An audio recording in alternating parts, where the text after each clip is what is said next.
Football ഒരു ജീവശ്വാസം പോലെയായിരുന്ന ഒരു കുടുംബത്തിലാണ് നെയ്മർ ജനിച്ചത്.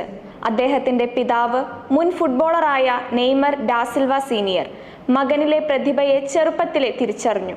സാന്റോസ് അക്കാദമിയിൽ ചേർന്നതോടെ ആ നിയോഗം പൂർത്തിയായി. റയൽ മാഡ്രിഡിന്റെ ക്ഷണം നിരസിച്ച് സ്വന്തം മണ്ണിൽ തന്നെ തുടരാനെടുത്ത ധീരമായ തീരുമാനം ഒരുപക്ഷെ ചരിത്രം തിരുത്തിയെഴുതാനുള്ള നിയോഗത്തിന്റെ തുടക്കമായിരുന്നു.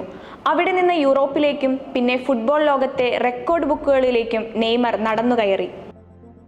2014 ലോകകപ്പ് ക്വാർട്ടർ ഫൈനലിൽ നട്ടെല്ലിനേറ്റ പരിക്ക് നെയ്മറുടെ കരിയറിലെ ഏറ്റവും വലിയ ദുരന്തമായി കണക്കാക്കപ്പെടുന്നു. പക്ഷേ വീഴ്ചകളിൽ തളരാത്ത പോരാളിയായിരുന്നു അവൻ. എങ്കിലും ഓരോ തവണയും പരിക്കിന്റെ വേദനയിൽ പുളയുമ്പോൾ ലോകമെമ്പാടുമുള്ള ആരാധകർ ആ കാൽവിരലുകൾ വീണ്ടും പന്തിനെ തലോടാനായി കാത്തിരുന്നു.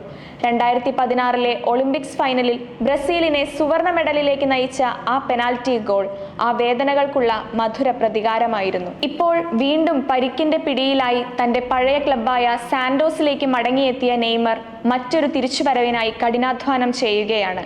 ചിലപ്പോൾ ജീവിതം അങ്ങനെയാണ്, ഒരുപാട് വീഴ്ചകൾ ഉണ്ടാകാം. പക്ഷേ ഓരോ വീഴ്ചയിലും കൂടുതൽ കരുത്തോടെ ഉയർത്തെഴുന്നേൽക്കാൻ പഠിപ്പിക്കുന്ന ഒരു ഫുട്ബോൾ ഇതിഹാസമായി നെയ്മർ എന്നും നമ്മുടെ ഹൃദയങ്ങളിൽ നിറഞ്ഞു നിൽക്കും. ഫുട്ബോളിനപ്പുറം ഹൃദയം നിറഞ്ഞ ഒരു മനുഷ്യൻ. വീഴ്ചകൾ വന്നാലും അതിനെ മറികടന്ന് ഉയർത്തെഴുന്നേൽക്കാൻ പഠിപ്പിക്കുന്ന കഥ. അതെ, അത് നെയ്മറിന്റെ കഥയാണ്.